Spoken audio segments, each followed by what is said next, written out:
घमंड इंसान को गधा और बैल बना देता है। एक समय की बात है, काशी में कई वर्ष साथ रहकर दो पंडितों ने धर्म और शास्त्रों का अध्ययन किया। शिक्षा पूरी होने के बाद दोनों विद्वान अपने अपने गांव की ओर चल पड़े। अब यातायात के साधन तो थे नहीं। लोगों को एक जगह से दूसरी जगह तक जाने में कई कई दिन लग जाते थे।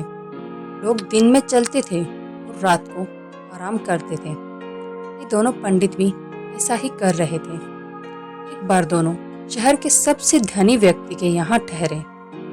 उसने उनके रहने की व्यवस्था की और फिर अपने लोगों से कहा कि इन दोनों के भोजन का भी बंदोबस्त किया जाए। इस बीच समय पाकर धनी व्यक्ति दोनों के पास पहुंचा और उनसे बातें करने लगा। धनी व्यक्ति अनुभवी था। वह जान गया था कि दोनों पंडितों में घमंड बहुत ज्यादा है। साथ ही दोनों एक दूसरे को मूर्ख समझते हैं।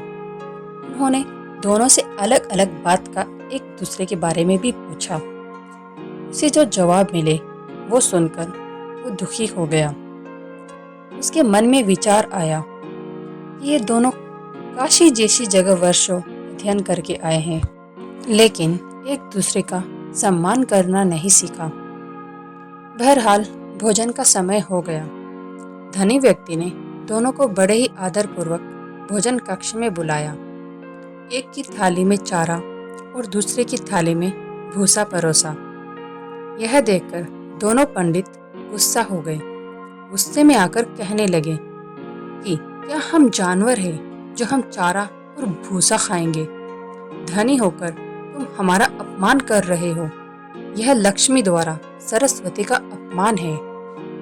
इस पर उस व्यक्ति ने बड़ी ही शांति से जवाब दिया, आपको चारा और भूसा परोसा गया है, इसमें मेरा कोई कसूर नहीं है। जब मैंने आपसे एक दूसरे के बारे में पूछा था तो आपने कहा था कि वो तो बैल है।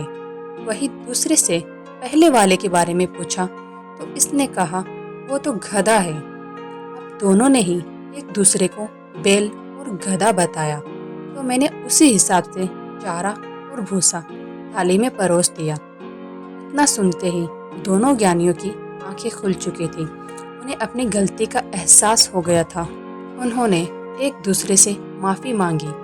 एक दूसरे के प्रति ऐसी सोच रखने के लिए खेद भी जताया। इस कहानी से हमें यह सीख मिलती है कि इंसान में कितना भी ज्ञान आ जाए, उसे कभी घमंड नहीं करना चाहिए। साथ ही दूसरे लोगों के प्रति बुरे भाव भी नहीं रखने चाहिए। घमंड इंसान को दूसरे इंसान की नज़र में नीचे गिरा देता है।